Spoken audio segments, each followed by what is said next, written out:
Well, everyone has a story, a history of sorts tied into a car they once owned. That's the crux of this next report about a man determined to salvage those memories before it's too late. Erin joins us now, and these are memories. Yeah, this is really cool. It was about a month ago that I heard about this guy called the AutoArchaeologist. And right there, I was hooked. So I looked him up and discovered this really fascinating story about unearthing things left behind.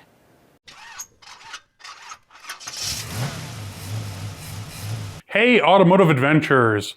This is going to be a very unique video because it starts out, it's about me, which is kind of weird. I mean, if you saw the beforehand, this has been a very interesting few weeks.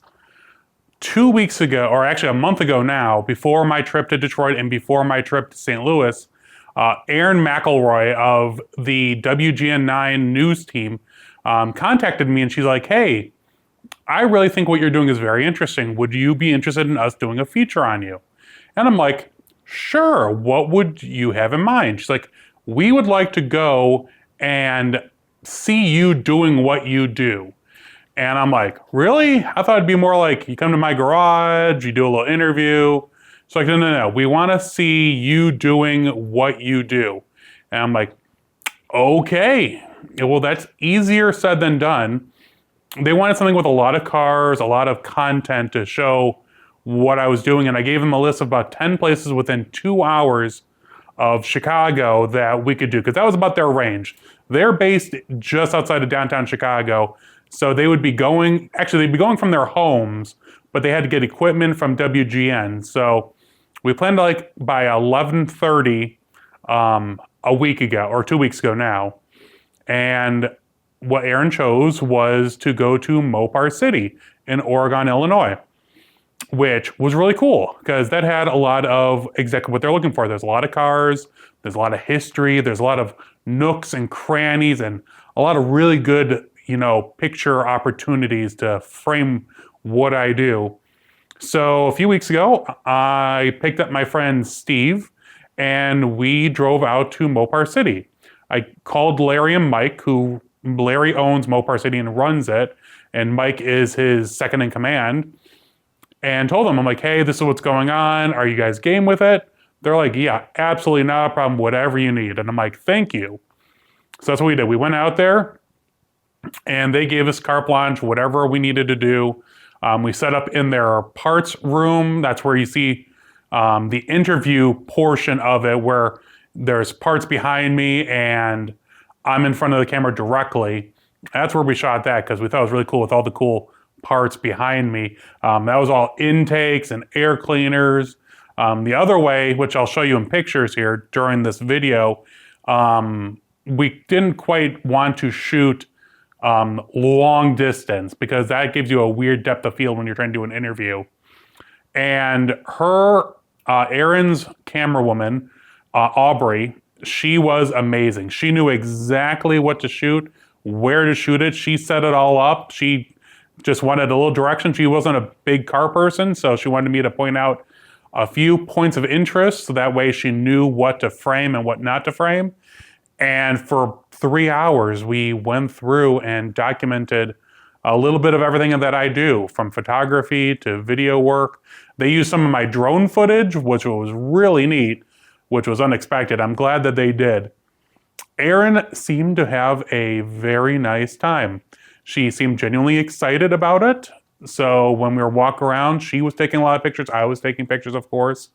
Just what I do. I mean, even going to Mopar City for the third time now in my entire life, there's so much. It would take me days to properly document it, and I just never have that amount of time. I'm sure Larry would allow me to have that much time, but I can't afford that. But we documented a lot of really neat stuff. And like I said, we were there for 3 hours. My friend Steve helped out moving stuff and helping me with a whole bunch of stuff, my camera equipment. She didn't show it in the video, but I brought out my books. I had some magazine articles there to give a little bit of context that I wasn't doing this in a vacuum. I was doing this with magazine support at one time. I was I have videos, all kinds of cool stuff.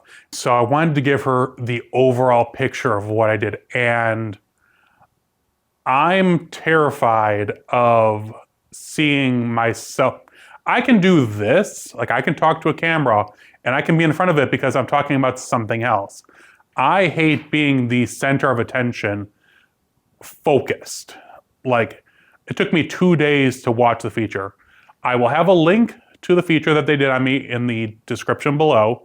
So first we did an interview, and they were on time. Erin and Aubrey, they came in 2 different cars because they were coming from 2 different locations. They were there at 11:30 sharp, and we were filming by 11:45. Larry, gave us whatever we needed. He was very kind. Mike helped move a few things just so we could sit down and do what we needed to do. It was a once-in-a-lifetime opportunity, and I'm glad that it all worked out as perfectly as it did. Unfortunately, what I thought would take an hour took 3, because I've never done that kind of a setup. I've worked with Roadkill. I've been on Roadkill. I've been on other TV shows, but never quite that situation. And it's not a bad thing. It was a wonderful learning experience. And I hope to do it again. I know that the feature was very well received, so I hope that maybe they'll do a follow-up. Who knows? But yeah, so after 3 hours, they wrapped up. It was cold too.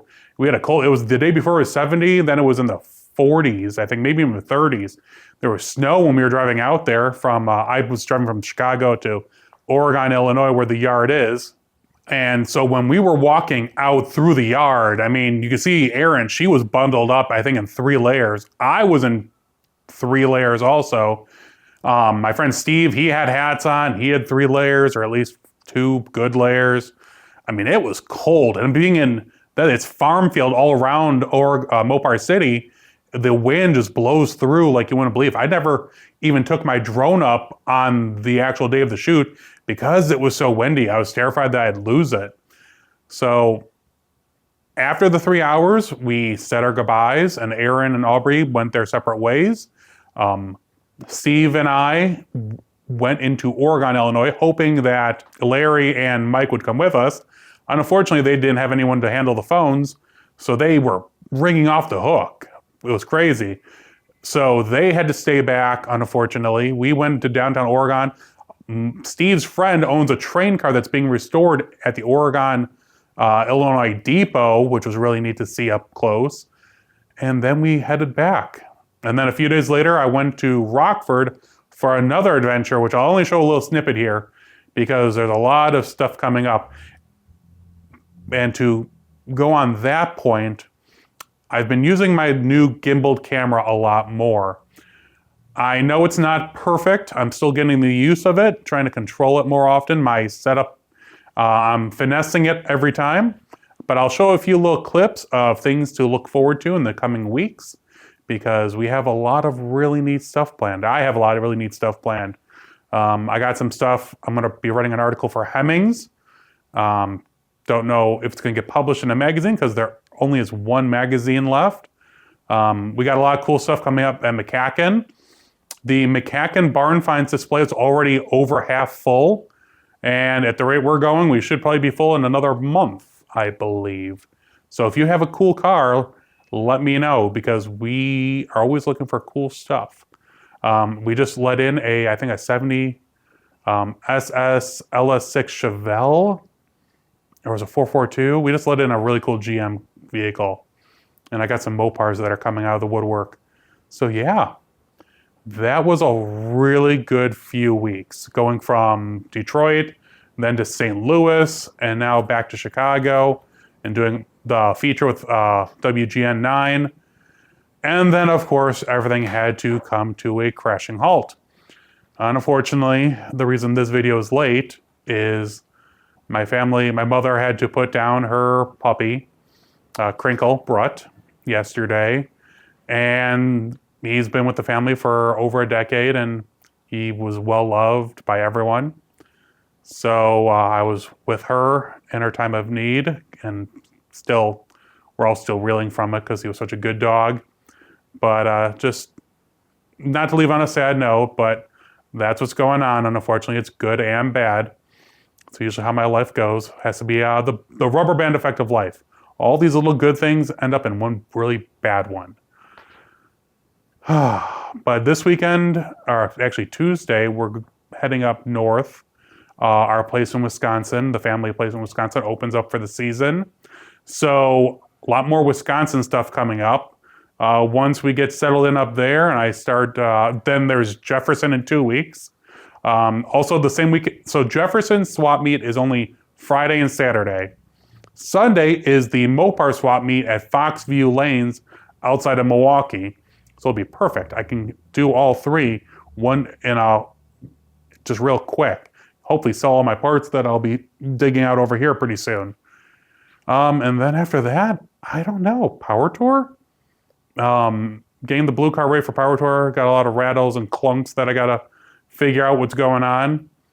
But lots more videos coming up. I've been really rocking away on doing a lot of social media videos that I'll release over time.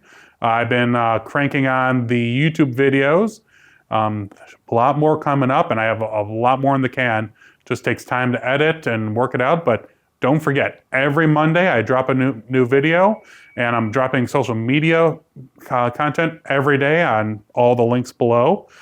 But if you know of anything cool, or if you have any ideas of cool barn finds, hidden gems, let me know. I'm always interested in going out. I got a whole really cool one going, I think, in Iowa here shortly. So I'll keep you guys posted on that one.